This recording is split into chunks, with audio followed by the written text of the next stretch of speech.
There was no need to repeat. I disappeared instantly. Now I began to walk around the camp cautiously, avoiding meetings with Gordienko, Strelkov, Fieldov, and of course Skipenko. Hunger made itself felt stronger and stronger. Kostik Suvorov continued to go to work with the junior lieutenants and tried his best to feed me, but he began to get sick often and was dismissed from the team for weakness.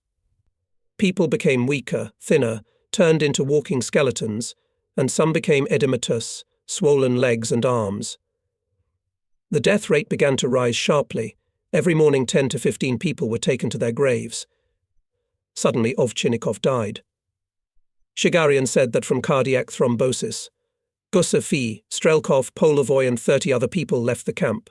In place of Gusev was appointed Skipenko, and now lived with Stepan Pavlovich at the villa of the police commissar generals were also all taken away, they said. Directly to Germany, in a special camp for the top command staff. Nobody left the 13th barrack. They continued to live there, once gathered for work, but now forgotten by those who took them away. I let go of my moustache and beard to cover my gnarled mouth, but I couldn't get used to speaking without teeth, whispering. The winter was early, snowy and frosty, and in addition to hunger, we began to suffer from cold. We were given overcoats, old, torn, Soviet and Polish, but not enough for everyone. Lice began to appear again. The bathhouse was only heated twice a week, and since there were more than 5,000 people in the camp, it was difficult to get in.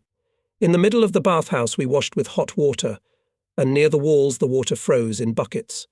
Those whose shoes had completely fallen apart were given Dutch wooden shoes or boots in which it was difficult to walk, as they padded and rubbed the feet in the instep until they bled. I was concerned about the condition of Kostik Suvorov. I became very much attached to this 20-year-old boy. His fate was tragic. Suvorov was not a real surname, but adopted by him to avoid persecution by the authorities. His father was a corps doctor with the rank of general and a personal friend of Tukhachevsky, and of course in 1938 he was shot. His mother, a half-French woman, a famous and talented pianist, was exiled to Ashgabat, where she worked in a factory. Kostik himself was also a talented and hopeful pianist, but after his father was shot, he was kicked out of the conservatory. Having somehow changed his surname, he tried with the help of his mother's acquaintances to continue studying music, but it failed. He worked as a janitor, loader, porter at the station, and in the 40th year he was mobilized into the army, sent to a military school, and he came out of it with the rank of junior lieutenant. I met him during our escape from Brest-Litovsk to Gomel. He was then in one of the polbats of our fortified area. We met him again in Bobruisk in the very first days of captivity, and from then on. He was always a member of our little group. He was tall, thin as a whip, with huge dark eyes that were closely shifted to the bridge of his pedigree nose. An intelligent, perfectly educated, and even better-mannered young man. But the abrupt transition from a happy, well-off childhood in an obviously happy and cultured family to the life of an auxiliary worker, and then a cadet of the School of Junior Lieutenants made him a silent, withdrawn, not by age sullen and cautious man. He became sincerely attached to me, and I became his trusted and only friend. Only to me he told of his life, of his grief, of his longing for his mother, whom he absolutely idolized. I, Borisov and Zavialov, much older and probably more enduring, tried our best to somehow influence Kostik so that he would not slip into the abyss of depression. We knew that in the conditions of camp life it was possible to survive the impending hungry and cold winter only with the strictest self-discipline, both physical and, more importantly, psychological. We established a system for ourselves and strictly saw to it that each of us adhered to it steadfastly. Immediately after rising, in all weathers, we went to wash ourselves at the courtyard column, did, as far as our strength allowed, gymnastics, did not eat anything dirty and rotten. We used to boil any gifts of fate. Potatoes, rutabagas, beets, accidentally received. We always tried to get to any work, regardless of the hope to grind something or its difficulty and expediency. For example, before the frost we brought a large number of boards and logs to the camp and started to make wooden decks for the submarines. We did it in one direction, then began to dismantle them and relay them in another way. Then again we redid the already done work. All the time we were engaged in this Sisyphean labour with the sole purpose to do something, and not to rot alive on the bunks in the barracks. At first Caustic, after he was thrown out of the junior lieutenant's command, went with us in the morning to wash and to Sisyphus work. But then he said that he had no strength, remained lying on the bunks, and when I insisted that he get off them, and at least walk around the yard, he sharply asked me not to bother. He was terribly gaunt, his eyes were sunken in. I find it difficult even to carry my own body, not that to work, or as you crazy gymnastics to do tiredly lying on the bunk, he said. I'm going to die soon anyway. Somehow I dragged him out for a walk. There was a large pile of logs near the now empty and locked stables next to the barbed wire that separated the camp from the streets of the city. Between the fence and the street itself was a wasteland 30 to 40 meters wide, but from the logs you could clearly see the life of the city, pedestrians, wagons, children. This was my favorite place. I came here usually alone, and sometimes with Tarasov, sat on the logs and looked at life. Their people walked along the street, with their affairs, worries, sorrows and joys. Living. And here, at our place behind 2 rows of barbed wire, under the constant guard of German bayonets, there was complete emptiness, only a hungry stomach, constant lightheadedness at the slightest exertion and the expectation of death tomorrow, in a month, in 2. We sat with Caustic in silence. Then he suddenly said it's a pity they won't let me die here in peace. If I get sick, they'll send me to the Nord. It's a good thing I don't have any gold in my mouth. Do you have gold crowns? What kind of a strange question is that, I wondered. Well, they say that if anyone goes to the sanitary ward, the orderlies and doctors look at the mouth first of all. If there's gold, it's like a death sentence, they won't let him out alive. And everyone is involved in it, orderlies, doctors, police, they get the main share. The patient, without the gold, into the ground, and the gold to the left, through the wire. They have contact with the population. They get whatever they want, even vodka. It's a good thing you don't have gold in your mouth. At least we are lucky in this, we will die ourselves. And these vultures will not kill us. It was getting worse and worse in the camp. Now, every day, early in the morning, the dead were dragged out of the barracks and piled at the entrance. A doctor or an orderly would come, state the death, make a note of it in the list of names of the barracks inhabitants, and the corpses would lie there, barely covered with rags, sometimes for several hours, until a cart came to pick them up. At first it was unpleasant and disturbing, but soon they got used to it, and almost nobody paid attention to their yesterday's bunkmates, lying in wait to be sent to their graves. Cases of dysentery and typhus appeared. There was a strict order to bring any sick person immediately to the sanitary unit for examination, and if there was a suspicion of typhus, the patient was immediately taken to a hospital camp, the so-called Nord, located a kilometre away from ours. Sent to Nord had the same meaning as taken to the cemetery. Almost no one ever came back from there. Once after the evening check, the senior crew chief, Captain Zhenya Afonsky, said to me, "Commandant Colonel Bikarich calls you to his office. Come with me." "Oh Lord," again I exclaimed involuntarily, remembering the summons to the barrack commandant only a few weeks before. No, it's on another matter altogether. Don't worry," Afonsky reassured me.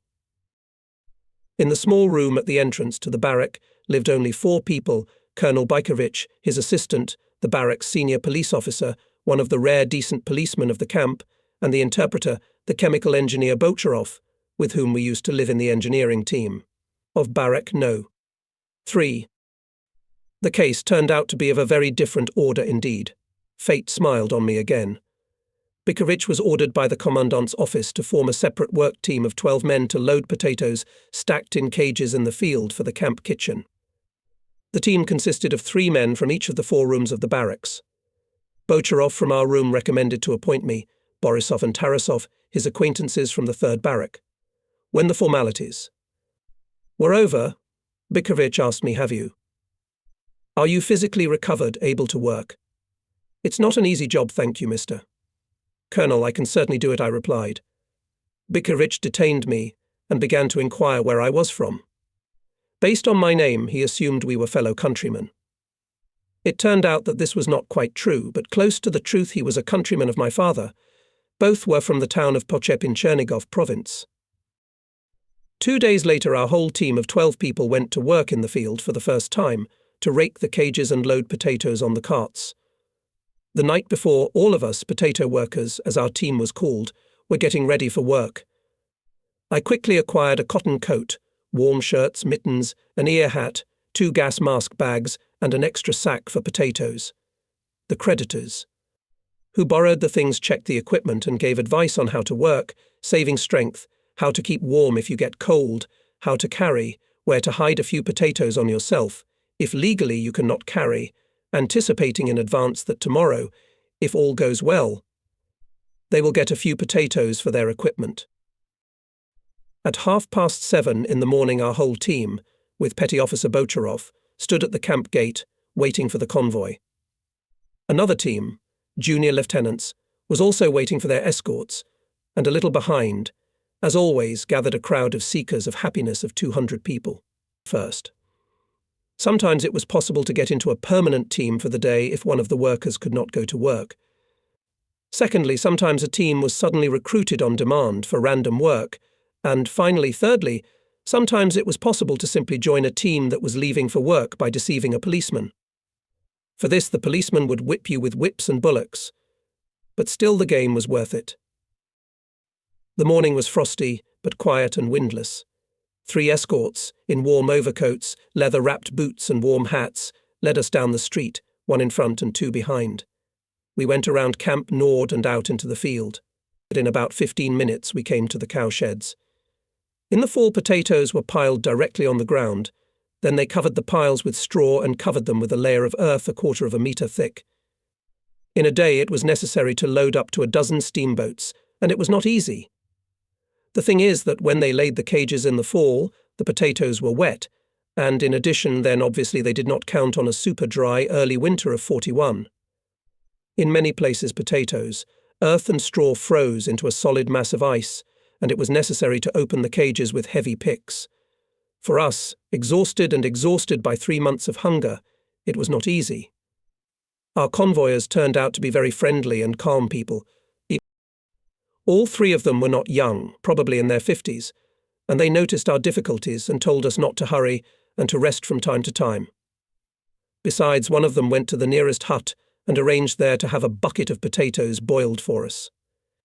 When the potatoes were ready, Bocharov, who had gone with the soldier to get them, besides a full bucket of hot, boiled potatoes, brought a whole loaf of still warm wheat bread, a bowl of lard, and a pack of cigarettes. We took a half-hour break, ate, smoked, and with real enthusiasm went back to work. During the next smoke break, after talking to our escorts, Bocharov told us about the general conditions of our work. Every day the Poles would boil potatoes for us and probably collect all sorts of extras, as they had done today. We could carry 2 full gas masks with us back to camp after work. He suggested all the spoils of the job be divided equally amongst ourselves. In addition, we should give 2 bags to the commandant's office, 1 to Bykovich and the barracks police, and at least 1 to the sanitary unit. And 1 more, depending on luck, Bykovich should be given some smokes. All the rest again to divide equally among all members of the brigade. All, of course, agreed. Such a small payment for the right to be fed did not bother anyone. We, the potato men, became the camp aristocracy. Everyone fawned and fawned over us, and a group of assistants, nannies, formed around each of us, who cleaned our clothes, greased our boots, washed and dried our shirts, patched or sewed up our torn pants, shirts and mittens. Everyone was happy to be of service to the potato workers. I fed Kostik, Zavyalov, Shmatko, and a couple of other people. I paid off my creditors completely, and literally after 5 or 6 days of work I started to feel fine. It was not difficult for us to load 10 or 12 cartloads of potatoes a day, to remove the cover from the hagat in the morning, and to close it for the night in the evening. Besides, our 3 permanent escorts were remarkably good fellows. 1 was from Silesia and 2 from Bavaria. The senior in age and rank, Hans, a Bavarian, organized a special extra for us. He collected crusts of bread, cigarette and cigar butts in the guard barracks, and all 3 of them emptied the pockets of their overcoats when we went to the field to work. Life had become quite bearable. My stomach was full, I smoked as much as I wanted. There was a mass of acquaintances and friends in the camp. In the sanitary unit we were received with honours. Dr. Ishchenko invited us to play cards or lay a bullet. Kostik became more cheerful, Zavialov too. Bocharov from the soldiers learned a lot of news. In the early days of December, Japan, a surprise attack, destroyed almost the entire American Navy in the Pacific, and America began the war against Japan. The Germans were very pleased.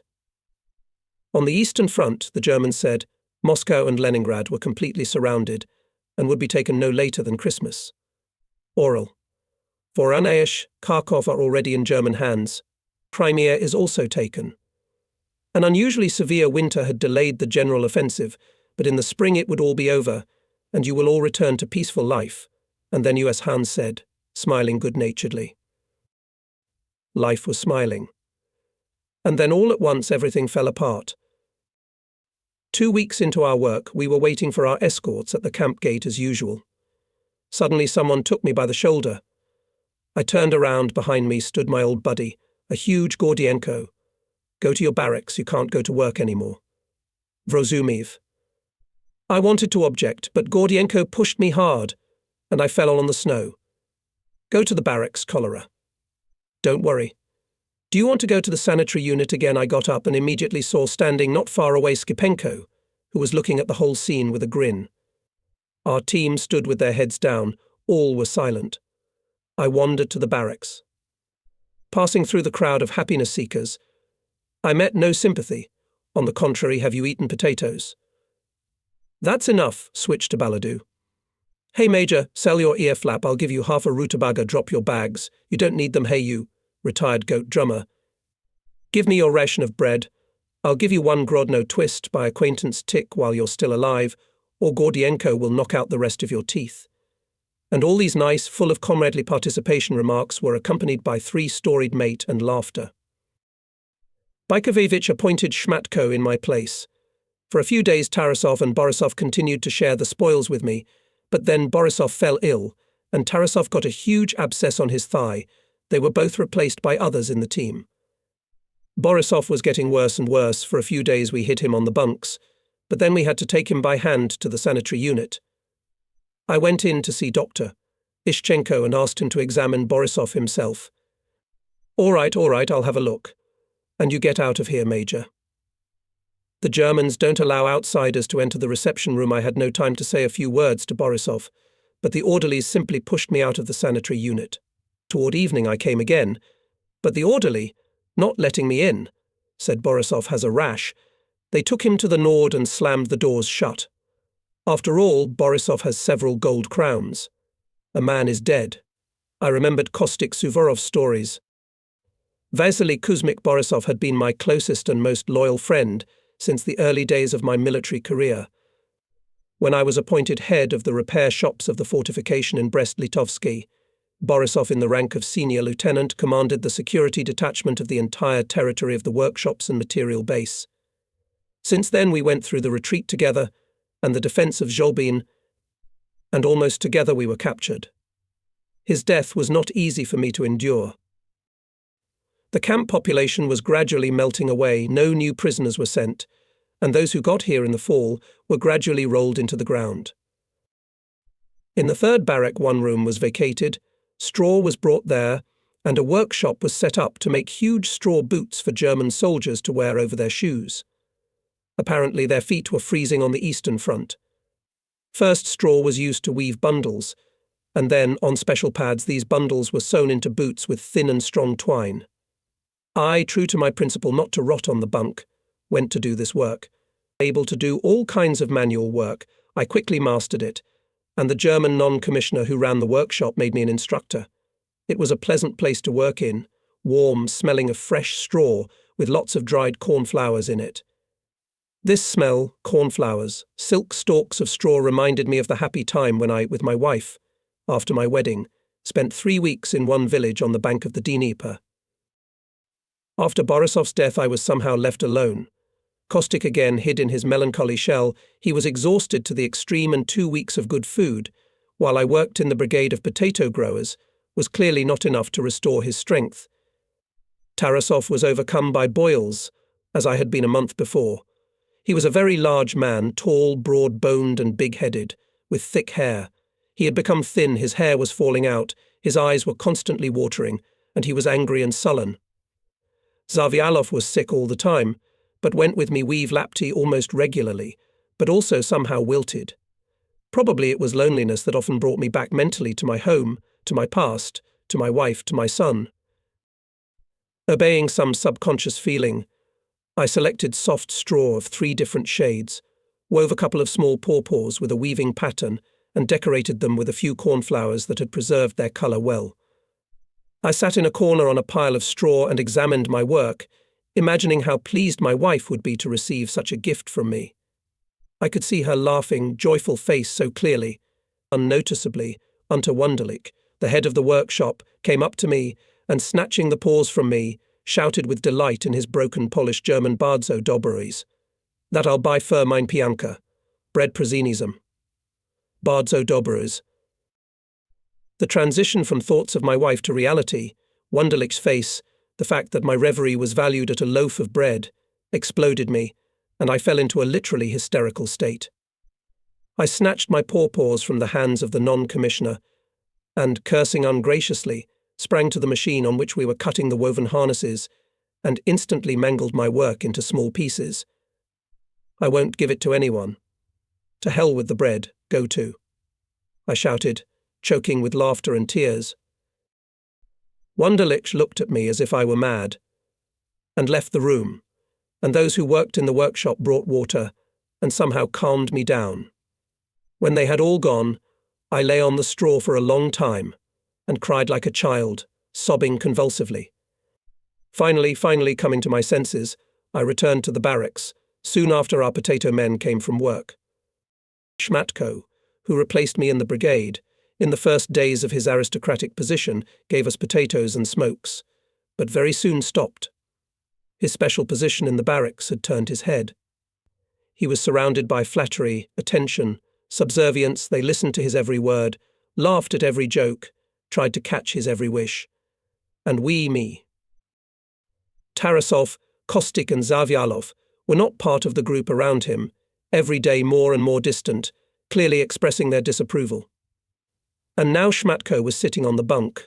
One of the sycophants was washing his feet with water heated on the stove, and he, a little drunk from satiety, was telling about some of his love affairs, causing the listeners to laugh at the lascivious details. Seeing me, he interrupted the story and shouted rudely and deliberately, "Hey, Major, run to room 5, take half a bag of potatoes from Kovalchuk, and bring them here. You can have a dozen for your work." I was already in a very nervous state, and here this insolent prank of Schmatko added fuel to the fire. "Listen, you, former Lieutenant Schmatko, and now a dirty drunken pig. I'm not hey Major to you, but Mr. Major. Got it. And you can send your lackeys for potatoes well. I wanted to give you some barabolki in a good way." "Out of kindness," said Schmatko, apparently a little embarrassed. "I don't care much whether it's good or bad, if it comes from such a gastropod as you. Try to think with your head, if it is still capable of thinking," I shouted back, and went off into the yard. But for Wunderlich the lapotki still had to be made, and I got a large loaf of free wheat bread. I gave a large piece each to Tarasov, Zavialov, and Kostik, ate a decent portion myself, and wanted to leave some for the next day, but I couldn't stop. I walked around the camp, and, nibbling off a piece at a time, ate it all, a good pound and a half of fresh, soft bread. The result was very deplorable. In the middle of the night I got off the bunk, and alas, did not have time to run to the latrine. At night I washed my laundry at the column. I kept thinking that I was falling lower and lower. Hysterics in the workshop, a stupid outburst in the barracks. I spread my laundry on the deck, and I sat beside it, wrapped in my overcoat. And in the frost you can dry the laundry, freeze it, then freeze it in the room, then repeat the operation again. And on the 3rd or 4th time the laundry is dry. The policeman on duty came up to me and, lightly whipping me on the back with a lash, ordered go to the barracks. "There's no other time for you to do laundry." And he whipped me again a little harder. I grabbed the lash, wrenched it out of the hands of the policeman and began to step on the frightened and stumbling, small in stature, dressed in a cotton box. The picture was probably both comical and frightening me, half naked, in an open sizzle, with dishevelled hair and beard, long gaunt with open mouth, hoarsely spewing out a profane swear word, waving the stick in the policeman's face, and him, bewildered by the surprise of the attack, retreating step by step. We were just the two of us.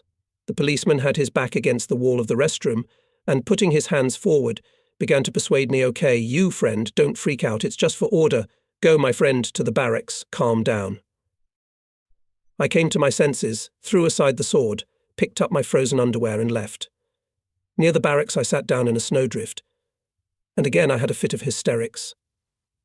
I cried, laughed, blew my nose, ate snow, wiped my face with handfuls of snow and laughed again. For 2 whole days afterward I agonized.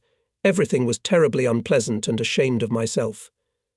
Some sudden nervous breakdown, hysterics, inability to restrain myself from gluttony, rude swearing. A stupid statement, I am Mr. Major to you, just like I am Mr. Senior policeman to you, understand. Say it again.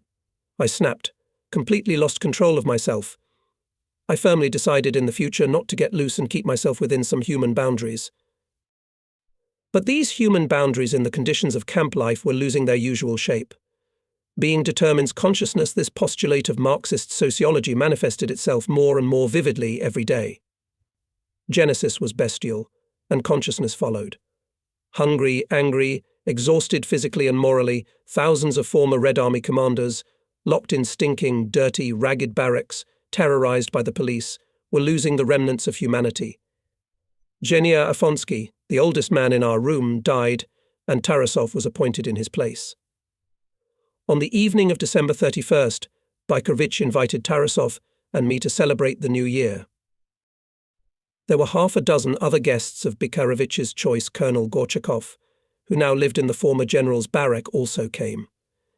We were treated to baked potatoes and baked sugar beets. Bocharov had plenty of bread for this feast, some smokes, and finally there was even coffee, the usual camp coffee, but hot and with saccharine. Everyone was in a depressed mood. Winter had just begun, cold, hungry, snowy.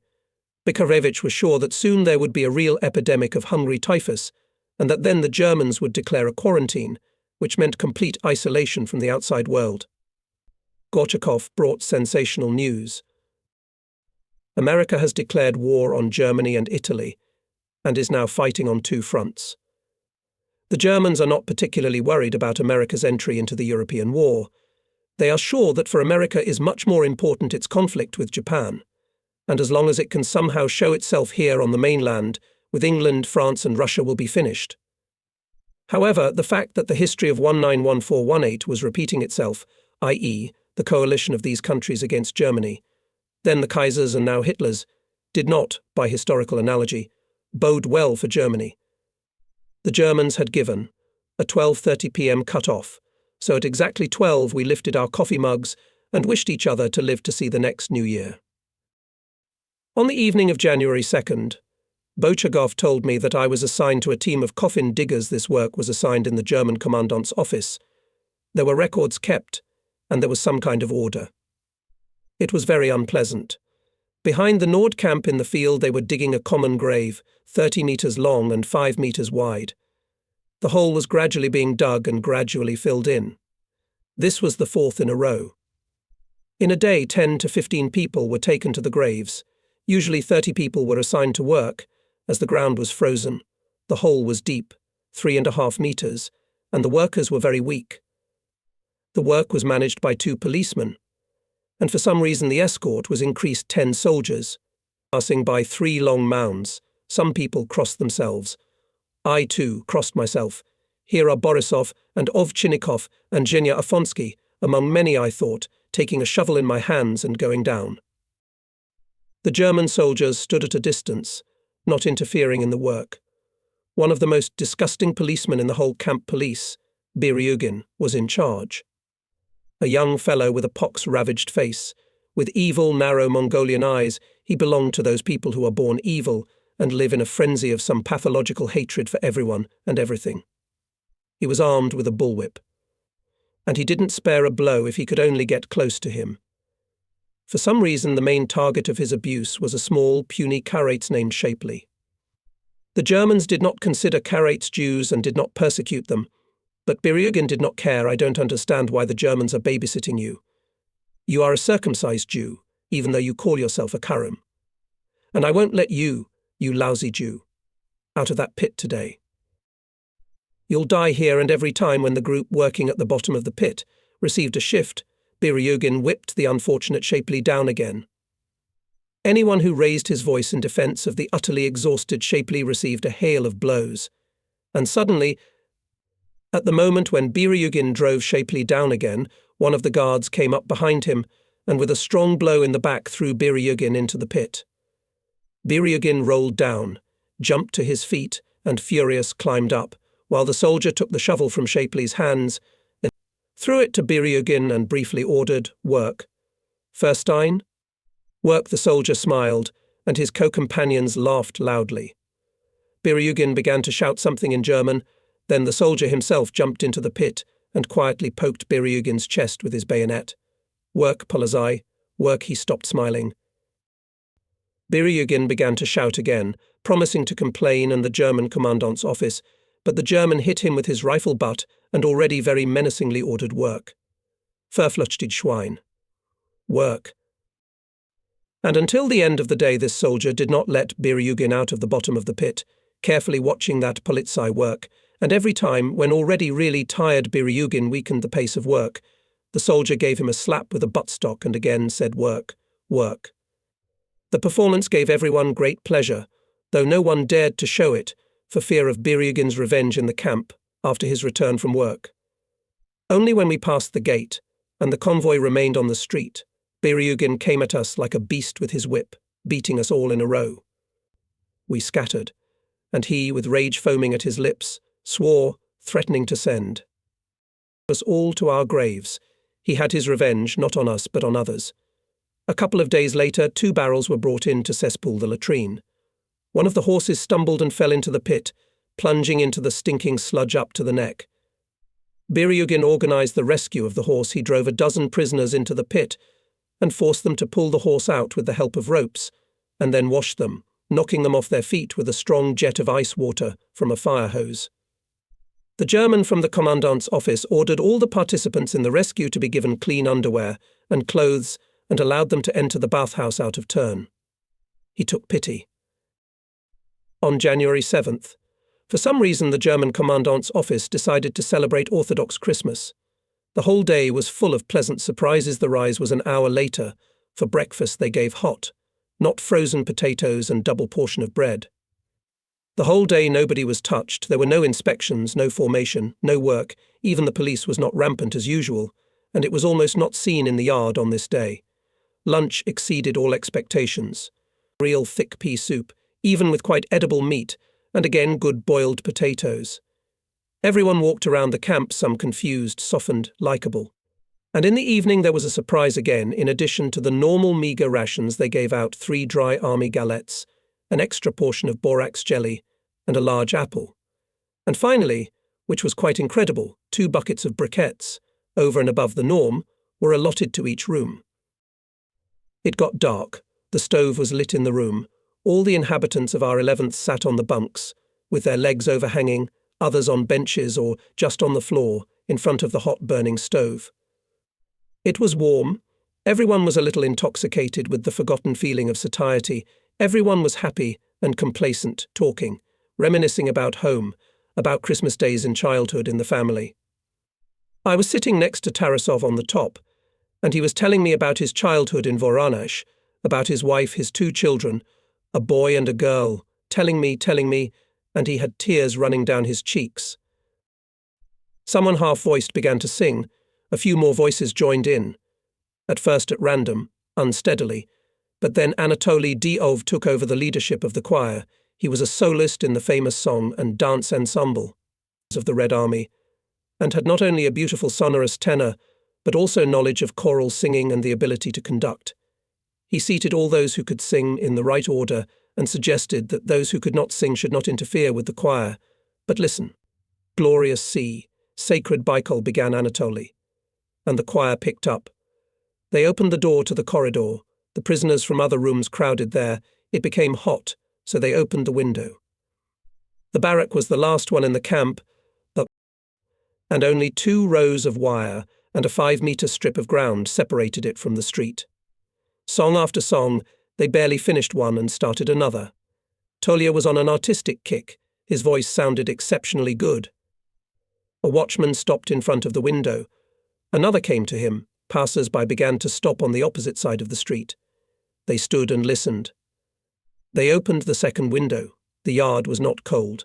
There was a soft, fluffy snowball, sparkling in the light of lanterns. One of their soldiers shouted to the passers-by not to stop.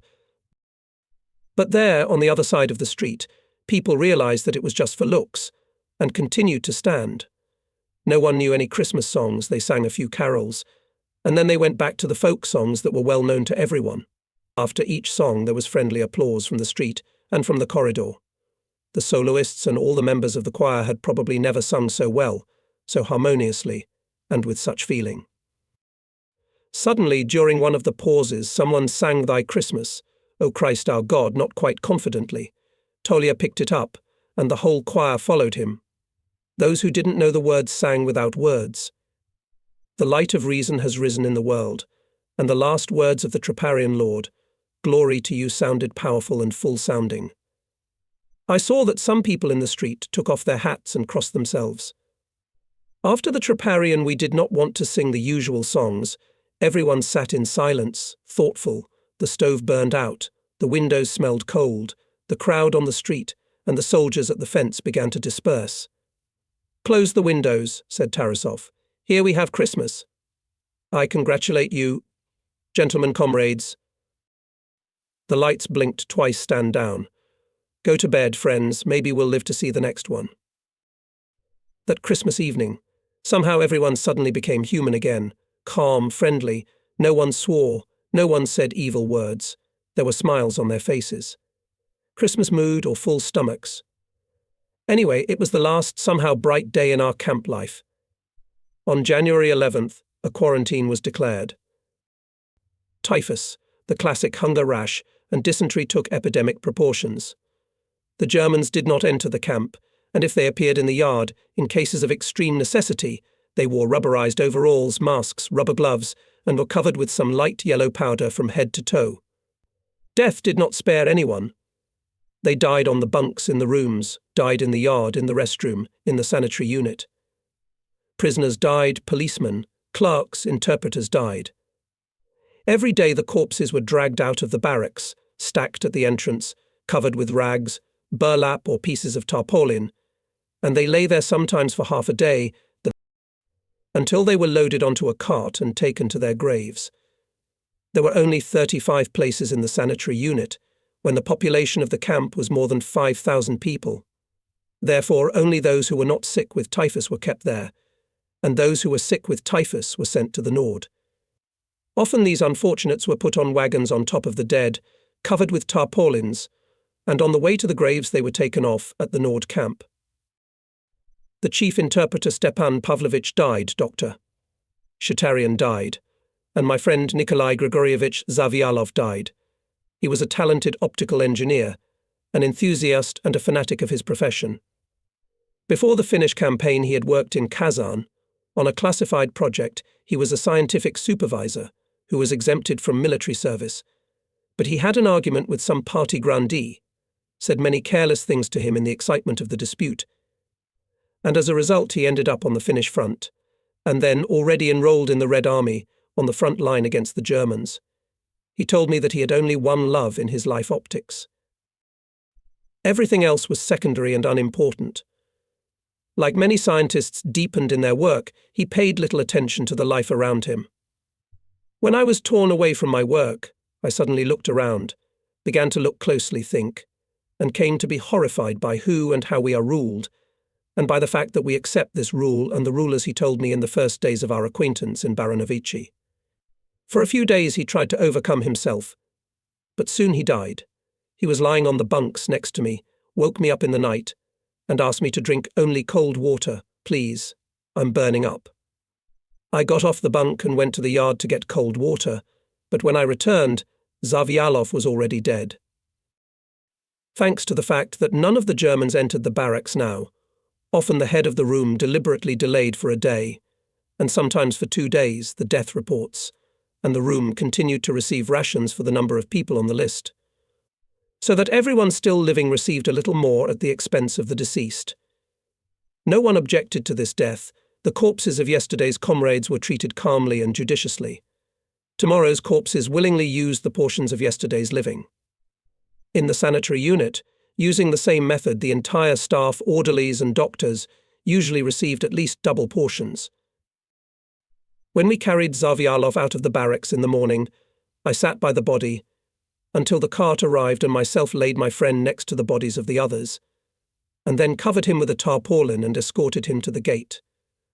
The bodies of the dead were put on the cart by the prisoners. The cart passed the gate, and there it was met by Germans and hired or maybe mobilized Poles, all dressed in overalls. They sprayed the whole carriage with the same light yellow powder from special sprayers over the tarpaulin covering. Now 30, sometimes 40 people were dying every day. The barracks were getting freer and freer, but the food continued to deteriorate. The Germans had completely run out of food supplies for the prisoners. The foodstuffs prepared in the fall, potatoes, rutabagas, beets and carrots, froze in the ropes, and when they were brought to the warehouse at the kitchen, they thawed and rotted, but everything was poured into the cauldrons. For lunch we received a litre of stinking slurry, in which floated boiled and rotted vegetables and pieces of unknown body parts of unknown animals, mostly veins, cartilage and skin. Thanks to the very small amount of solid food, the stomach worked rarely, once or twice a week, but the diuretic system worked incessantly. Weakened organisms could not hold urine, and the prisoners several times a night got off the bunks and went to the latrine. Many could not hold it, and everything in the barracks smelled of urine. Those nights in the camp when I, too, descended from the bunks, hardly moving my legs, and went to the restroom, seemed like some unreal nightmare. Frost, a full moon with a frosty circle, snow, pale lanterns shining with unnecessary light, and strange sounds floating over the whole camp, as if someone was tapping on the keys of a xylophone, monotonously and continuously. It is the Dutch wooden shoes on the feet of the prisoners tapping on the frozen planks of the sidewalk. From the dark holes doors come out wrapped in rags, hunched figures, walk along the bridges to the restroom, and back again to the barracks. The police were very strict in making sure that the prisoners did not urinate in the courtyard. The guilty, caught red-handed, were sometimes beaten very severely, and if yellow traces of crime were found near the barracks in the morning, the whole barracks was punished by deprivation of weld for the whole day. The terror of the police continued, and even intensified from the moment of quarantine. The terror of the police continued, and even intensified from the moment of quarantine. When the Germans were in the camp, their very presence somehow restrained the atrocities of the police, and sometimes, as in the case of Karim Shapley and Polizei Biryugin, the Germans protected the prisoners from the arbitrary actions of the police. Now the police acted without regard. Skipenko disappeared for a while and was replaced by Gordienko.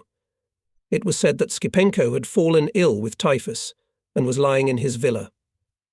Obviously this was true. After a while he appeared in the camp yard, gaunt, with a shaved head, but even more vicious and cruel. It was difficult to understand the basis of this organized terror of a comparatively small group of police officers, not exceeding 150 men, over the camp's population of 5,000. There was less of a physical element to it, i.e., fear of beating or even death. It was mainly a psychological phenomenon, perhaps inherited from pre-war life in the Czech NKVD terror land, a hypnosis of fear. Even when we began to talk about this topic among ourselves, many people were frightened and with fear in their eyes said, "Be quiet, stop these conversations, it will be worse."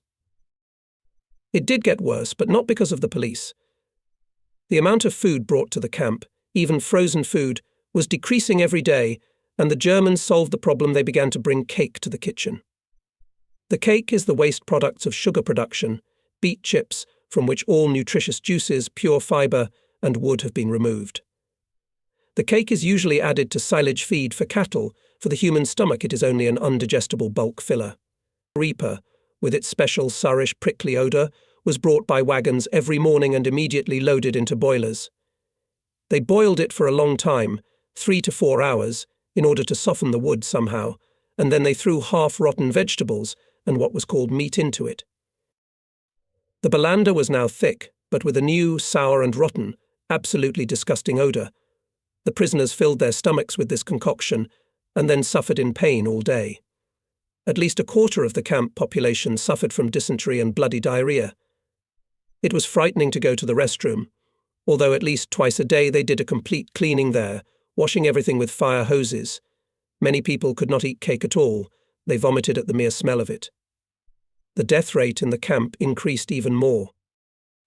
We in our little group, or what was left of it after the death of Borisov and Zavialov, invented a special system of food preparation. We selected everything from our portions except the cake, carefully cleaned the pieces of vegetables from rot, also the pieces of meat. Were looked through, cleaned and cut into small pieces. They strained the slurry through a cloth and pressed the cake. Then again they dumped everything into the kettle, added half a ration of bread, also chopped, and half a portion of borax jelly from the morning distribution, and adding a little, for volume, of the cake, boiled their food in the stove or on the fire, and only then ate. This process of cooking took quite a long time, an hour and a half or 2 hours, but besides the fact that the food was less dangerous, much more pleasant to taste and smell, the very process of making it was based on the principle of self-discipline, of keeping oneself on a human level, and this was of great importance in our camp life. Some followed our example, but most of them did not have the patience and will to do so. They devoured the balanda at once, and then suffered pains. In spite of all the monotony, the mass of prisoners, hungry, exhausted, in a very depressed state of mind, dirty, ragged, suffering from scabies, boils, ragged and exhausted, were divided into 2 very opposite groups in the struggle for life. In camp life, the word wretch emerged to characterize a person who had exhausted his strength to resist circumstances. These people lay on the bunks, rarely going down to the floor, and almost never going out into the yard, literally rotting alive both physically and psychologically. They were usually the first to fall ill with the rash, and their bodies were mostly filled by the wagons that were sent to their graves every day. The direct opposite of the wastrels were the so-called jackals. The jackals, on the contrary, would get up early in the morning and go hunting. They would instantly devour anything that could be considered food in one way or another, dig through the garbage pit near the kitchen, pick up any garbage and, regardless of its quality or purity, eat it. Even margarine wrappers were considered food by the jackals.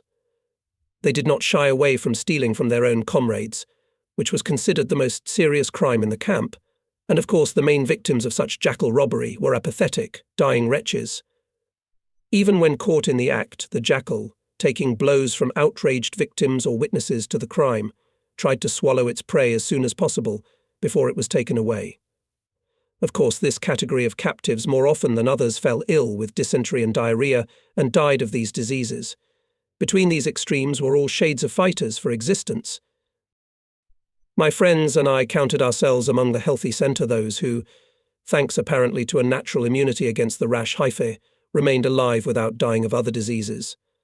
By the way, this natural immunity was not so rare. Lying next to people dying of typhus and typhoid fever and bitten by the same lice, not everyone died, and not everyone even got these diseases. As there were already many vacant places in our room, with Tarasov's permission, Kostik Suvorov came to live with us. He somehow came back to life, became a more active follower of our theory of existence, but he fell ill. For 2 or 3 days he tried to overcome his illness, but he stopped eating, only drank water, and his temperature rose very noticeably. The last night he was sweating in heat and delirium, and in the morning, by order of the barrack police officer, Kostik had to be sent to the sanitary unit. I collected all his things, mittens, spare shirts, a knife made of a nail, some notes, a stub of a pencil, 3 boiled potatoes, 2 full rations of bread, and a piece of uneaten rations. Having put everything into a gas mask bag, I helped him to get down from the bunk and put on his overcoat. Kostik was fainting, and then raving, calling me mummy. I led him across the yard to the sanitary unit, and in my head I had only one thought: 2.5 rations of bread caustic fell down, and I could not hold him up. Another prisoner helped me to put caustic on his feet, and the two of us were already dragging caustic's long, bony body, almost unable to move his legs. There, in the gas mask, is bread. Those bastards in the sanitary unit will take it anyway. Should I take one ration? I'd rather use it than the orderlies.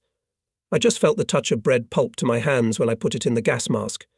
Saliva was running into my mouth, and the fact that the bread was in such close reach made the feeling of hunger completely unbearable.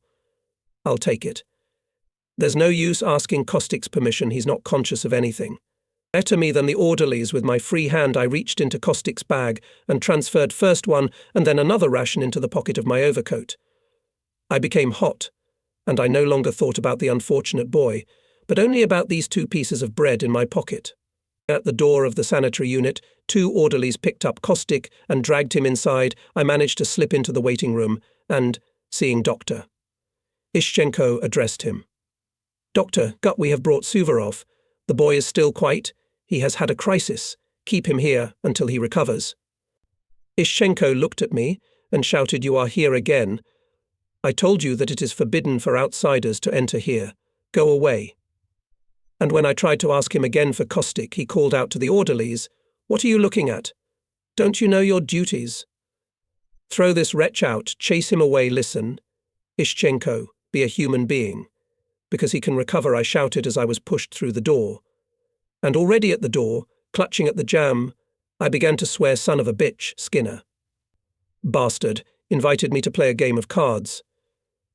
Ishchenko probably didn't hear all this, and I flew to the ground. Getting up and continuing to swear, I even forgot about the bread and wandered back to the barracks, but putting my hands in my pockets, I immediately remembered. I went to the stables and, facing the fence, ate the bread I had stolen from the dying man. I ate and cried, but I couldn't stop. There had already been several cases of madness in the camp. The violent ones were tied up with ropes by the police and poisoned in Camp Nord, while the quietly disturbed ones hung around the camp until they died themselves. Suicides appeared, hanging themselves with belts or scraps of rope, at night in the barracks or in empty stables. After Caustic's death, I began to lose my will to resist. I became tearful. I would remember something from my life before the war and start crying like a little hurt child. On such occasions I would run away to my favourite place, to a pile of logs by the fence near the stables, and there I would let my tears flow. Sometimes Tarasov would come after me and silently pat me on the back. It always had a calming effect. Tarasov was 10 years older than I was, and he obviously had a somewhat paternal feeling for me, as I had for Caustic. And yet I myself began to feel that I was slipping into an abyss of apathy. Sometimes, still following our system of existence, I began to look enviously at the motionless, half-sleeping figures of the wretches lying on the bunks. Why these efforts to preserve their lives? There was only one end anyway. Ovchinnikov, Afonsky, Borisov, Zavialov, Caustic. Tarasov and I are the only ones left. Wouldn't it be better to die quietly and calmly, without any fuss, on the bunk? Or to tighten the noose around my neck with the last effort of will? I shared these thoughts with Tarasov, and he literally exploded. "Shut up. Idiocy. All of us with you have survived the battles, the wounds, Podnosi, Baronovichi, the Polizei, Typhus, and the stubble here. Only 2 months left till spring, and everything will be better. Don't you dare think of anything else than to live these few weeks more. Pull yourself together. I'm ashamed of you. And if I notice that you are evading the system you have devised, I'll beat you. By God, I have the strength and will to do it." Probably these words were said at the right time. I became somehow calmer, but Tarasov really began to watch my behaviour. One evening I was called to the commandant's room. On the bunks sat Bocharov, Bikarovich's assistant commandant, and a senior barrack policeman. "Here's the matter," Major said. Bocharov. "Bikarovich is ill. He has typhus, of course. But we have decided to leave him in the barracks for the time being, with Ishchenko's consent.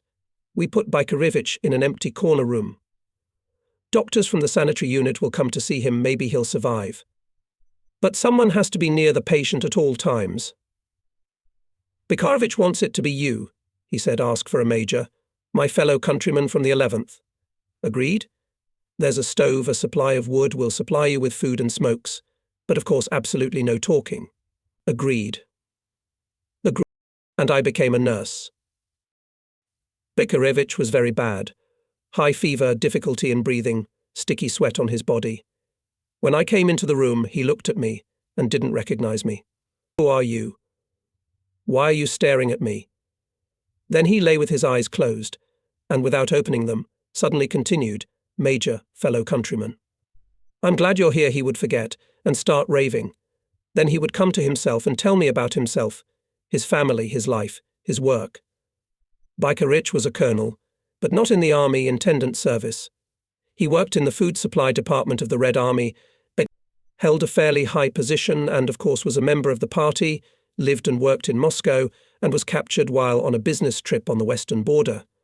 He was a widower and raised 3 daughters. The youngest, Natasha, was his favorite smart girl, became a doctor, and all in her mother, both in appearance and character.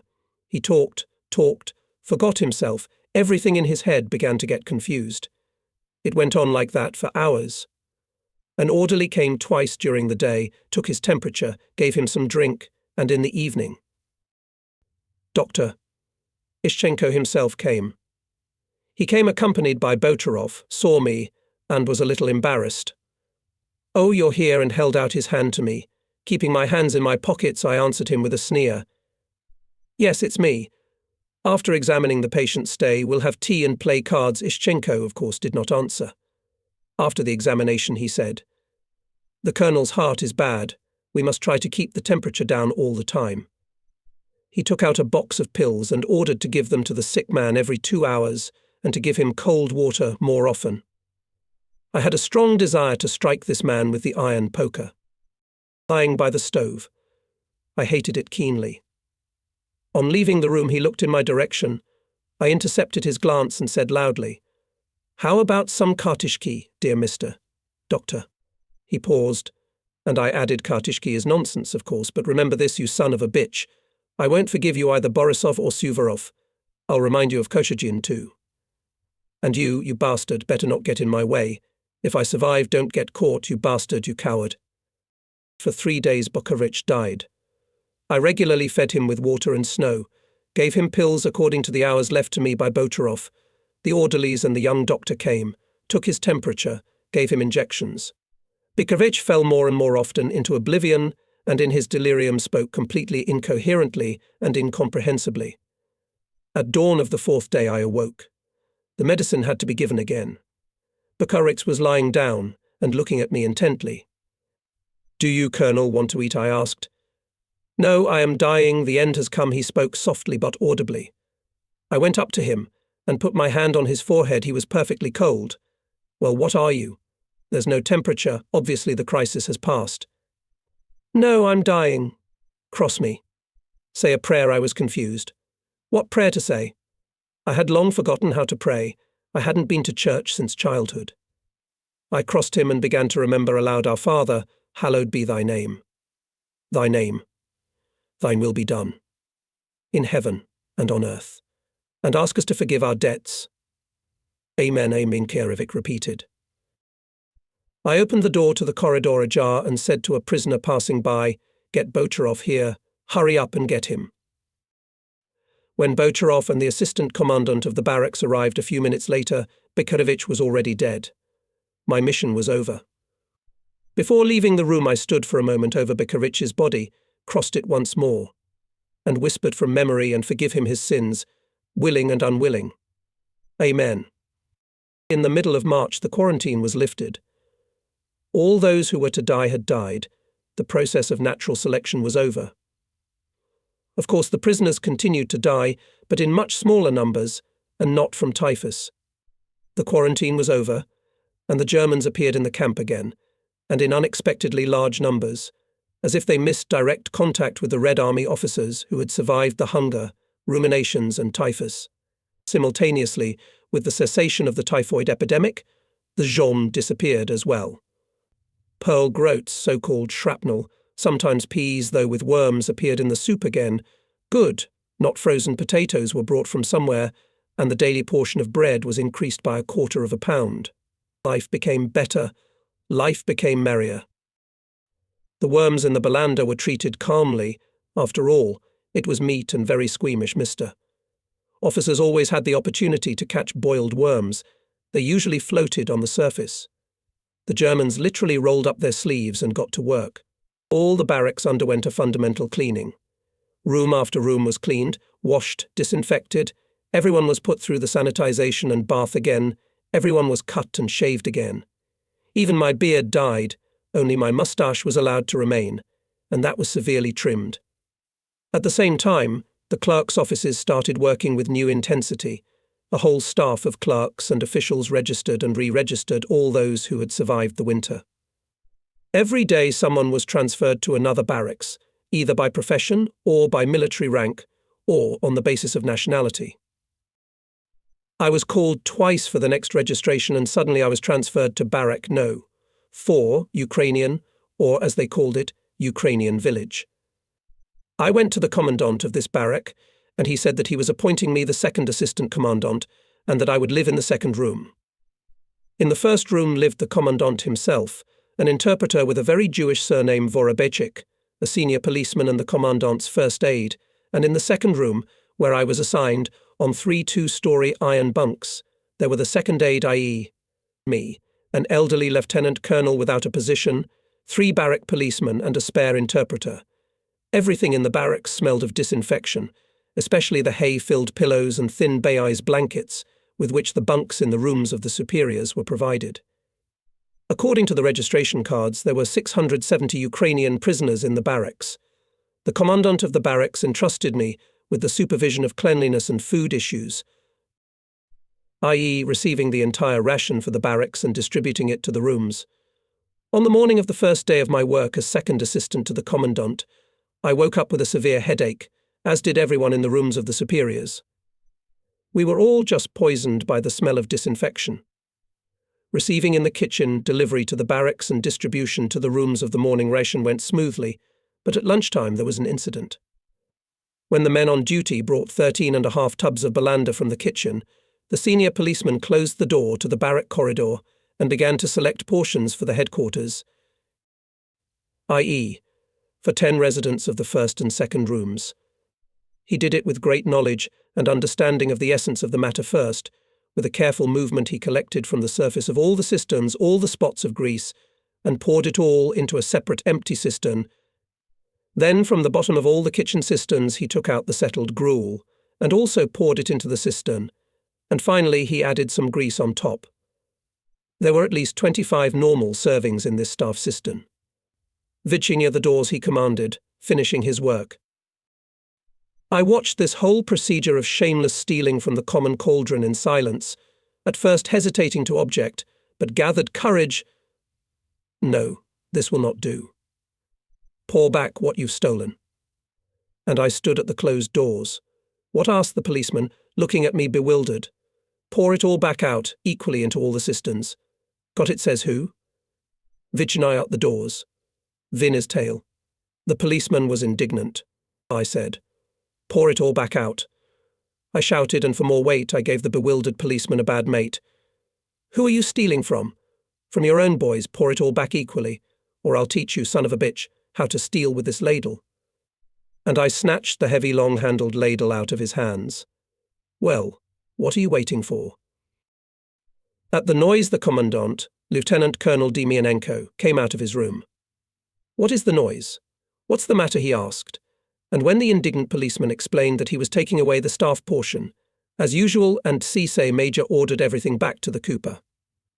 Demianenko grinned and said, And what can I do? It's his station, he said, to pour it back. Well, pour it back. It's his responsibility. All the soup was poured back into the tanks, and then I myself, well, according to all the rules, as a professional dispenser, stirring the soup, poured 10 portions of the day headquarters. Winking at the policeman who was gloomily watching my manipulations, I added 2 more ladles to the staff tank. To hell with you. It's for your greedy belly. Eat to burst. Of course, I would hardly have ventured into such a revolutionary performance if I had been dealing with the camp police rather than the barracks police. If the general camp police, living in a separate barracks and subordinated directly to Skipenko, could be compared to NKVD troops.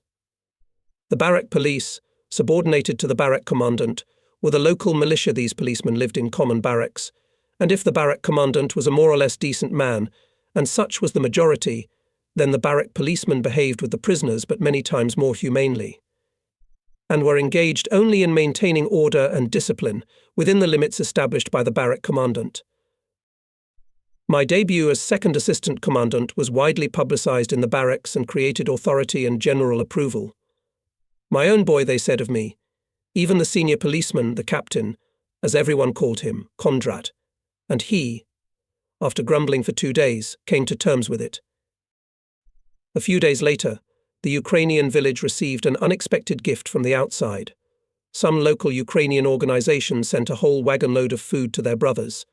Bread, lard, sausages, fresh onions, apples, cottage cheese, eggs, even honey and, of course, cigarettes, shodarets, krodna mahorka, and just bundles of leaf tobacco. It was not an easy task to divide all this wealth equally among 670 people, but after calling the chiefs of all 14 rooms and working for a good 2 hours, I did it successfully, to everyone's satisfaction. Having received my portion, I went to the first barrack to treat Tarasov, Shmatko, and other old acquaintances. With Shmatko I made peace. When the quarantine began, the team of potato men was liquidated and Shmatko became an ordinary prisoner again. He resisted typhus, but he was long and seriously ill with dysentery and became incredibly thin. He was a large, broad-boned and tall man, and now his bones, both on his face and all over his body, were sticking out in sharp, skin-tight lumps and angles. He had also developed scurvy and half his teeth had fallen off. He himself came to me and apologized for his rude outbursts, and we restored our former friendship, as, after all, I had known him since the early days of my military career in Brest-Litovsk. Like the dead Borisov, he had retreated and fought with me, and we were captured on the same day. I and my guests climbed out on logs by the fence and began to destroy my share of the gift to my Ukrainian brothers, and Shmatko, gnawing on a whole onion like an apple, lamented. Why did I write that I was Russian? My parents are from the Kherson region, just because I lived and worked in Ryazan. What an idiot. It was a perfectly spring day. Blue sky, warm, sunny, and even a feeling of some satiety. Tarasov grasped me by the shoulders. Well, how, Comrade Major, what do you say? We've survived, and you're blubbering. I think that the worst is over. We survived. I wonder how many of us are left. Proceeding from the fact that in October last year there were 6,000 people in the camp, and calculating approximately how many people live in the barracks now, in March 1942, we determined that for 6 months to the graves was taken out no less than 2,500 people. Botarov, now working as a clerk in the re-registration commissions and well-versed in German, confirmed our conclusion. He had heard approximately the same statistics from the Germans. In fact, the majority died in 3 months, December, January and February. That's an average of 30 people a day, I calculated. I wonder why the Germans, with so many vacant places in the barracks, do not fill them with new prisoners. I asked Botarov. First of all, there are not so many new prisoners now. The front has stabilized. The Soviet Union is receiving enormous aid from America. The Germans no longer dream of capturing Moscow and Leningrad, and the new prisoners have quite different moods. Mixing them with us Germans, for many quite understandable reasons, is undesirable. Secondly, we are certainly being prepared for transportation from Poland to Germany. I am sure that these camps on the territory of Poland will soon be liquidated. I have an adjutant in my Ukrainian village. A young boy, a final-year student of the Odessa Institute of Fine Arts, named Alexei B.O., voluntarily carried out all my assignments and declared himself adjutant of the second assistant commandant of the barracks. The reason for his good, more than could be expected attitude towards me was that he knew my first wife's family, had been to their house, and had even seen my son on several occasions, so he considered himself almost a relative. Agile, trim, always in good spirits, Not knowing me before meeting me in the 11th barrack, he was a convinced follower of my theory of resistance to circumstances and the system of struggle for existence, and without a doubt belonged to the healthy centre. Alyosha was a born optimist. All bad things must stop, and only good things would be ahead. It can't be worse than we have experienced, and therefore everything that is ahead will be better, was his life motto. Also, when I once told him of an ancient truth, God has given me the humility and patience to accept and endure what I cannot change. God has given me the strength, will, and perseverance to change what I can. And God has given me the wisdom and understanding to distinguish one from the other. He marvelled and memorized these words, repeating them at every appropriate and inappropriate occasion. I was returning from the first barracks and met an obviously excited Alyosha. Where have you disappeared? I've been looking for you all over the camp. Let's go quickly to the first room. You have to see for yourself. Gordienko is crying. By God, he's crying. In the 6th room of the Ukrainian village there was indeed an extraordinary sight. The window facing the street was wide open, and at the window, with his face pressed against the grating, stood Gordienko, with almost the whole population of the room standing silently behind him. Lieutenant Gusavich, one of the victims who had fallen into Gordienko's hands at a bad moment, was lying on the bunk by the window, beaten half to death by him. Poor Gusavich could not recover after that, often spitting blood, and the doctor said that his right kidney was badly damaged. Now Gusarevich was looking with some morbid curiosity at the face of Gordienko, who was standing almost beside him and paying no attention to his surroundings. Alyosha half-heartedly explained the situation to me. Gordienko, as a Galician, had the right to go free if someone from the family would take him on bail. For some reason he had never been able to establish contact with his relatives who lived far away from Zamosk, but now his wife had arrived with the documents, and tomorrow Gordienko would be released. From the window of the room was visible a house standing on the other side of the road. There was also an open window, and in it was seen a woman holding 2 small children in her arms. This was Gordienko's rendezvous with his wife and children, whom he had not seen since the beginning of the COPS. The woman was making some signs showing papers from. Afar the children were waving their hands, and Gordienko stood like a pillar, holding with both hands the iron bars of the grating, smiling broadly and joyfully, while tears ran down his cheeks, fractionally and finely. Standing and crying like a little child was this big, huge, rough as an animal, cruel, merciless, and, it seems, very stupid man. Everyone watched this picture in silence. Gordienko crying, it seemed completely unnatural. And suddenly Gusavich said, such an animal and crying. It's imagined. He made a play, pity the poor daddy who missed his children. And they're probably of the dog breed too. They bite, he said it strangely calmly and loudly, in the silence of the room. Gordienko shuddered and turned to Gusarich, looked at him, and turned back to the window again. He's going to kill the fool now, Alyosha whispered, and everyone froze. Gordienko waved his hand to his family and turning again to Gusarich, said almost in a whisper, Poshakai, Cholovich, and walked out of the room through the parted crowd of spectators. Everyone rushed to Gusarevich TK. Wherever you are you crazy? Save your skin, he'll kill you. He's gone for the bull. He'll cut you to death, I too. Approached the pale, utterly confused by my prank. Gusarevich, get down from the bunk. Indeed, for he may kill you. Go to the 2nd room. There he will not look for you. But Gusarevich, suddenly stubborn, I will not go. Let him kill.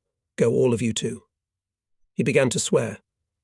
He began to swear and, clinging to the rungs of the bunk, resisted with all his might the efforts of several men who were trying to drag him down. Someone shouted, he's coming, Gordienko is coming. It became quiet, and Gordienko's heavy footsteps were heard on the plank floor of the corridor. My heart, as they call it, began to throb. Gordienko, holding in his hands a considerable bundle, rushed into the room and, approaching Gusarich, who was frozen in horror, threw the bundle on the bunk beside him. He put his huge hands on Gusavich's shoulders and said in a husky, cracked voice, simple, brother ... simple, for God's sake.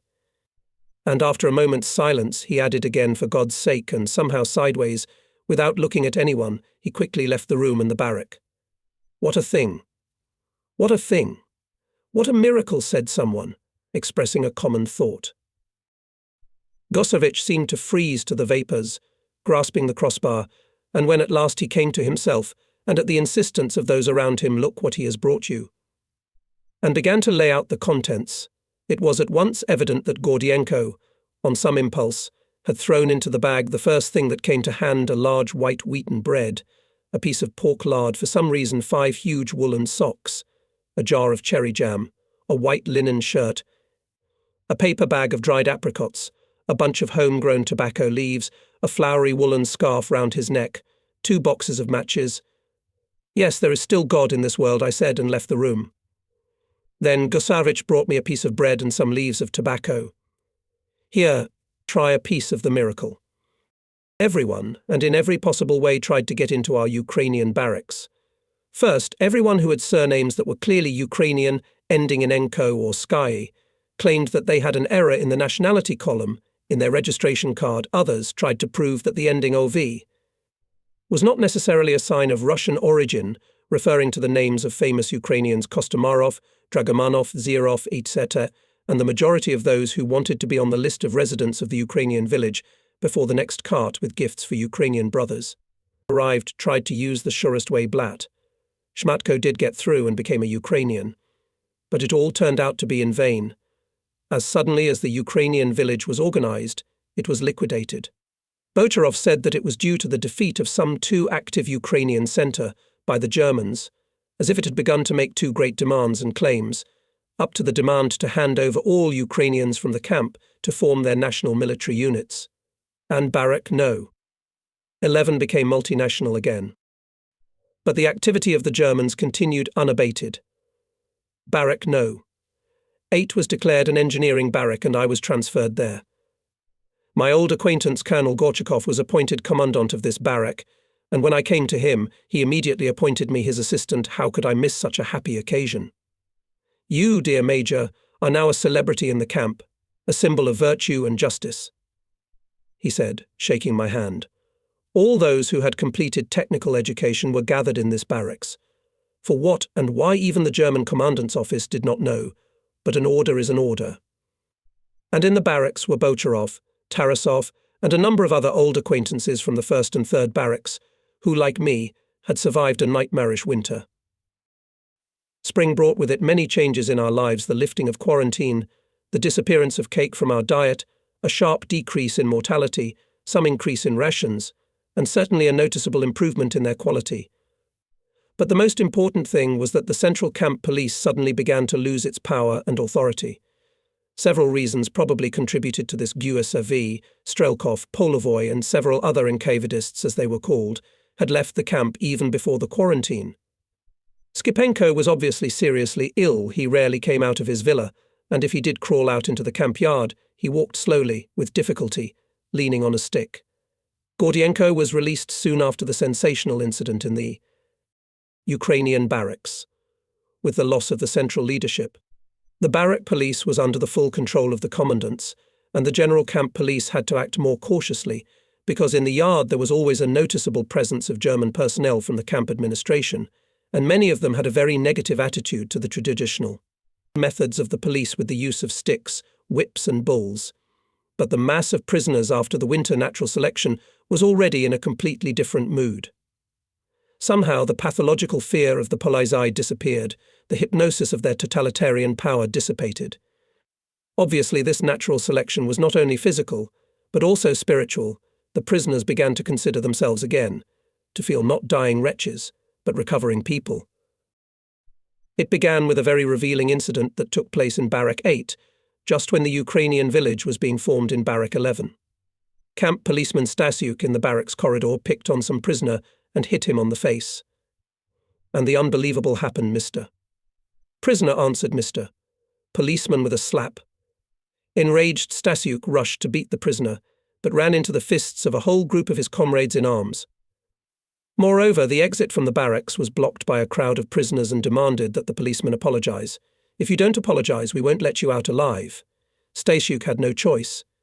But when, having jumped out of the barrack and immediately ran to the neighboring barrack 6, where the police were, He returned from there with reinforcements of several Polizei armed with whips to retaliate and suppress the revolution. The unbelievable happened again. 30 or more prisoners, armed with sticks, planks, pokers, and weighty stones, poured out onto the porch of the barracks. The policemen did not dare to open hostilities, and with swearing and threats, to the laughter and hooting of the crowd of prisoners, they retreated. This incident sharply, immediately, and irreversibly undermined the authority of the central authority in the camp. The arbitrariness and terror of the Polizei, in the atmosphere of which we all lived for half a year, was ordered to live for a long time. Semi-officially, it was announced that there was an opportunity to enroll in guard units formed by the Germans from prisoners. Bocharov brought this news to our barracks, and several people went to the German commandant's office to smell what it smells like. When they came back, they told us to protect the main supply arteries of the Eastern Front, which passed through a number of German-occupied countries: Czechoslovakia, Yugoslavia, Hungary, Poland, and Western Ukraine. The German command decided to create security units from volunteers, mainly Soviet prisoners of war. Railroad stations, bridges, and main highways were to be the objects of protection for these units. The entire command, of course, was German, and the volunteers who agreed to enlist in these units could only be ordinary soldiers, regardless of their rank and file in the Red Army. Nominally, they received release from captivity, but they became members of the German armed forces. This, of course, was a way behind the wire, but only a small number of prisoners decided to use this door in the wire fence. From the whole camp, no more than 200 or at most 250 men went to volunteer. Volunteers who were accepted after passing some kind of commission were immediately transferred to the Nord to be prepared to be sent to a unit. Another opportunity to get out of the camp appeared. One day Gorchakov called me aside and told me that for 2 days the German commandant's office would be manned by 2 representatives of a Russian anti-communist organization who had come here to recruit for the Russian Liberation Army. I will go and talk to them and try to find out what kind of people they are, who they represent, and what they offer. I think you should meet with these representatives as well. He went away. On his return, Gorchakov said to me, I had a strange impression of this meeting. 2 elderly men, officers, white emigrants, in my opinion, very little familiar with Soviet reality, but politically they are frozen at the level of the Civil War. They are recruiting people for the Russian army being organized in Germany to fight communism in Russia. The common goal is to return to the Russia that perished in 1917. 1. Indivisible, orthodox Russia. It all seems anachronistic to me. It doesn't fit. But you should still go to them. Your perception will be interesting. Bocharov, our regular informant about what is being done German level, could learn not too much about this organization. There is such a Major Smyslovsky Ragunow. He is Russian by birth, but in German military service, and with the permission of the Wehrmacht and Hitler's government, he is now trying to create separate Russian units, and then a whole army to fight the Soviets. It is said that it already has almost 20,000 men under arms. The organization is very Russian, very conservative, and at the top is all white immigrant. I still decided to go to the reception, but while I was getting ready, the representatives had already left. The same Bocharov said that only 37 people from the whole camp agreed to join this organization. Alyosha also got into our engineering barracks. The Germans recognized that a student who had actually finished his studies and was already working on his diploma was a person with completed technical education. Alyosha, saying, however, that he was an architect, concealed that he was an artist-architect and not an architect-builder. But in any case, from the first day of his stay in our barracks, he again zealously began to work as adjutant to the assistant commandant of the barracks. In the second half of April, it was officially announced that on the following Monday our camp would be closed and the entire prisoner population would be transferred to Camp Nord for 2 or 3 days for shipment to Germany. And on Sunday, early in the morning, even before rising, I was awakened by Alyosha. "Get up quickly, Major." "Do you know what happened?" "Biryugin Tolka was killed. At night in the restroom. The camp is full of Germans. Gecker is here. Skipenko crawled out. Who killed him?" "How was he killed?" I asked, hurriedly dressing. "I don't know. I don't know. Killed. That's all." I went out to the porch of the barracks. There was already a crowd of curious people standing there. The latrine was cordoned off by soldiers and the local city police. No one was allowed in, and anyone needing to visit this establishment was directed to the open latrine behind the stables. For at least an hour and a half the Germans were doing something in the restroom. A photographer came. Some civil servants, officers with SS badges came in and out. Then they carried out the body of the murdered man wrapped in a blanket on a stretcher, put it in a car and took it away. The distribution of the morning rations was delayed. The whole camp was lined up in the courtyard, and Commandant Gecker said through an interpreter, "Tonight one of you now standing in formation brutally murdered and then abused the body of one of your own police administrators. This is a crime and therefore we will take all measures to identify the perpetrator or perpetrators. The case has been referred to special organizations and the killers will be found and punished. I warn you that if any of you have any information about this crime, you must immediately report it to me or to your internal police chief, Mr. Skipenko. Those who know anything about the case but conceal their knowledge will be regarded as accomplices to the crime and will be punished in the same way as the murderers themselves." We were disbanded, we were given morning rations, but German soldiers remained standing guard at the latrine until noon. The Germans were still going there, inspecting, checking, measuring and photographing something. Of course, the whole day in the camp only talked about Beryugin's murder. Gradually, the whole picture of what had happened became clear. Beryugin was on night duty. Apparently, shortly before dawn, near the restroom, he was attacked by several men, dragged him into the restroom, tied his mouth and beat him brutally. Beryugin had both arms broken, his shin broken, his ear torn off, his nose broken, and his whole body bruised. He must have been beaten for quite a long time, but not to death. Then Beryugin was lowered, with his hands tied behind his back, head down into one of the glasses of the latrine, so that he was chest deep in the contents of the pit, and he died, drowning in the slurry. An inscription was written on the wall in charcoal: "To all creeps the same fate. The first visitors to the latrine in the morning found human legs sticking out of the point, tied with a belt to a wooden bar, and informed the police officers on duty." The belt with which the body was tied in a suspended position was Beryugin's own belt. Everyone expected some special action on the part of the German command, but nothing happened. On Monday morning, after the distribution of rations, everyone was organized with things, and the whole camp, having marched in a long column through the streets of the town, found itself in Camp Nord. This whole incident was forgotten by the Germans. Even no one was summoned for interrogation. Obviously, the death of a camp policeman was of very little interest and concern to them. But on our camp police, the Skipenkov gang, the camp NKVD, Beryugin's murder made a stunning impression. When we moved to Nord, all the policemen of the main camp were out of order here. In Nord, we had our own police.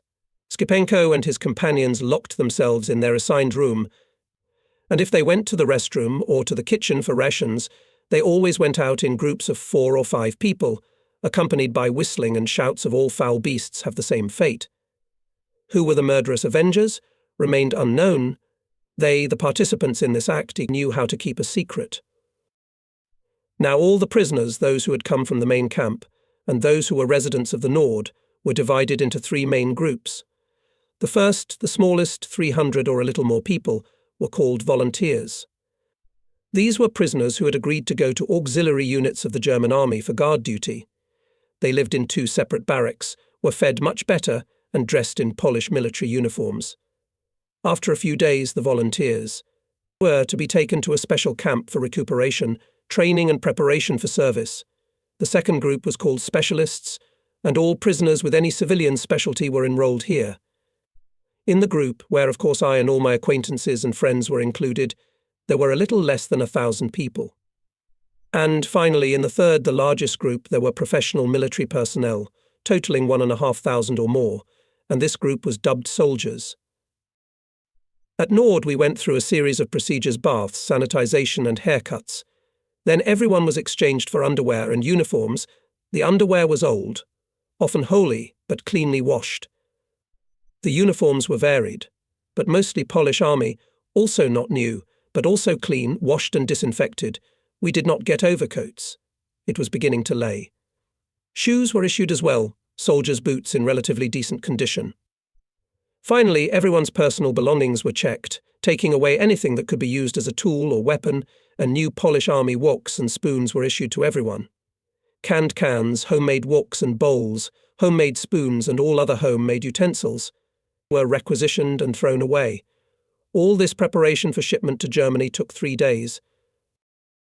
The day before departure, an agitated Tarasov came to me and said, "Listen, if I am not suffering from hallucinations, I just saw Vasya Borisov. We were passing in formation of volunteers, and I give my head for sure he was in the formation." "It can't be. Borisov is dead," I snapped out of my seat. "Let's go and see him," and I ran to the barracks of the volunteers. These 2 barracks were separated from the rest of the camp by a fence, but the wicket was not guarded and one could walk through it without hindrance. But here there was a real military discipline. At the doors of all the rooms there were watchmen, and the entrance to the rooms was forbidden to outsiders.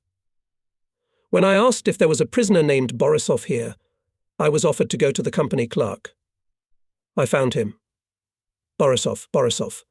"We have 2 with that surname," said the clerk, looking through the lists. "Is there a Vasily Kuzmich Borisov?" "There is one, in the 2nd room." "Ask the duty officer to summon him." In a few minutes we were clutching each other in our arms, kissing each other, shaking hands, hugging again, and kissing again, with tears and laughter at the same time. At last, having recovered a little, and calmed down after seeing Borisov revived, I asked reproachfully, "If you are alive, why didn't you come to me? You knew, didn't you, that our whole camp had been transferred here as early as the 3rd day? I had accurate information that you, brother, were already buried on the graves. Well, I didn't want to worry again.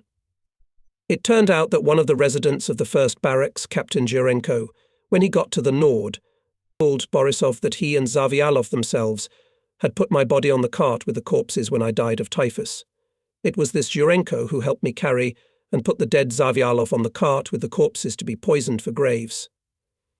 Jurenko confused me, the living one, with the dead Zavialov. Well, you're so tenacious. I buried you twice, and you've risen again without noticing it. We began to say you to each other, using just the first name." Borisov told his story when he was brought to Nord. Dying in heat and delirium, he found himself in a barracks where 40 prisoners lay on bunks, living out their last hours. No doctors or orderlies entered the barracks, but only gravediggers from the dead room, to take out the already dead. No medical care existed in this barracks. Not even water was served by anyone who asked for a thread in the heat. Everyone was effectively already crossed off the lists of the living. And I survived. Came to my senses, sat on the bunk, looked around. Moaning, raving, squirming, screaming, crying. It was hell. And no one but us dying wretches. I felt dizzy. At first I couldn't get up then, wobbling and holding on to anything. I moved towards the open door of the barracks. I found a piece of bread near one of the dying men, and a couple of potatoes near the other, crushed both in a moment.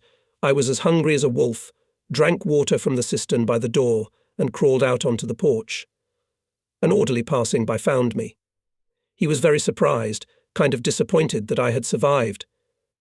Jumped out of the adopted routine, the rules were that I had to be poisoned in the pit from the barracks of the dying, and I now found myself a convalescent, a rare exception. There were not many like me. The convalescent barrack was almost empty, and they fed there decently. So I survived. I told Borisov about what was happening in the main camp after his death. About the Ukrainian barrack, about Gordienko, the engineering barrack, the revolution of the residents of Barrack 8, the fall in the prestige of the police, the holes in the wire fence, and finally the murder of Biryugin. It turned out that these spring revolutionary sentiments appeared here in Camp Nord as well. We also had one NKVDist killed last week. In the bathhouse, when he was washing, someone closed the cold water faucet and fully opened the hot water. Completely scalded, died a few hours later. The police here too have staggered, frightened, and very limited their activities. Borisov fell silent, and I myself did not want to begin to question him about the main thing.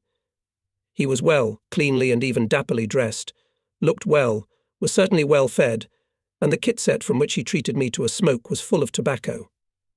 Well, he asked me. Well, what, don't play hide and seek? Ask, there's nothing to ask. You can see everything. You're clean. You've got a thick cassette. You've got a full pouch. Are you judging? No, I just don't understand. Why?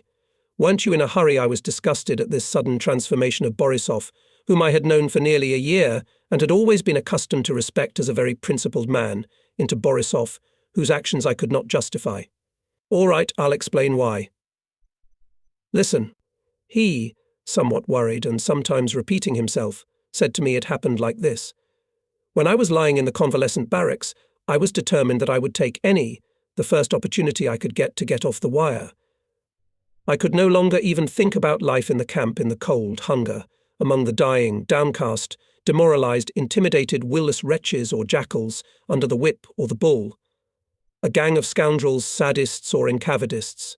Home, there to the motherland, I decided to return. Only if Stalin and his oprichnina were not there. You and I know very well what is there in the SS, but what do we know about Europe, Hitler, and its National Socialism? Only what was written in Pravda. Isn't that too little to choose and define our own place in all this Katovich? I want to know. Here we are blind and deaf, and in order to see and hear, one must be on the other side of the wire fences and the line of bayonets of the watchmen. Only then you can, having understood what is happening in the world, find a place for yourself. For us, the Germans are the enemy. They contributed to the deaths of probably hundreds of thousands of people like you and me, only less fortunate or weaker. But why did it happen? You're not military and probably don't understand much, and we cadres were educated a long time ago. The Criminal Code, Article 193, Paragraph 22, says abandonment of a combat position or surrendering to the enemy without a direct order from a superior officer is punishable by firing squad. And in special circulars of the Military Legal Department of the Red Army, it is stated the Soviet Union did not agree with the basic provisions of the International Convention of the Red Cross in 1929 and refused to recognize their legality. As a consequence, soldiers and commanders of the Red Army and Navy do not have the status of prisoner of war in case of being captured by the enemy, with all the ensuing consequences. This I quote from memory, but almost exactly. We've heard it many times in political training. Understand? They, there in the Kremlin, have absolved the Germans of responsibility for our lives. And are the Germans our enemies? If they're enemies of Stalin and all his gang, they're my allies. I can't understand anything here in this pit, let alone decide. So I'm coming to the surface. To decide. Come with me, Nikolaevich. Where are you going? To work at some factory. 12 to 14 hours a day, and then to a barracks, certainly surrounded by wire, to sleep and work again? Here we are crazy about hunger and idleness, and there you will be crazy about slave labor and malnutrition. The Germans won't feed their slaves patties. I'll be able to decide something myself, and you'll be dependent again on the Germans' decision or someone else's depending on the outcome of the war. But I was not ready for such a step. We parted with Borisov. For him the main thing was to go free, and through what doors was of secondary importance. For me, even recognizing the logic of his thinking, what doors was of primary importance. The next day in the morning, right after breakfast, our group of specialists was lined up in the camp yard with things. And after a thorough name check, the column, passing through the city along the same path, passed the town hall with a tower and a wide porch, by which we came to the railway station Zamosk. 40 men each were loaded into freight cars. To our bewilderment, together with us specialists, the whole Skipensky gang was loaded into one of the wagons, but without Skipenko himself. They said that he was so sick that he was left in the camp infirmary. Apparently these too were considered specialists. Someone remarked, specialists, professionals, they are directly sent to work for the Gestapo. During the inspection, before the column left the camp, each prisoner of our group of specialists was given a hard cardboard card with his name, military rank and number. My number would be I-7172. The doors of the cars were pushed open and locked, but the shutters on the windows, braided with barbed wire, were left open. The train moved on to Germany. It was April 26, 1942.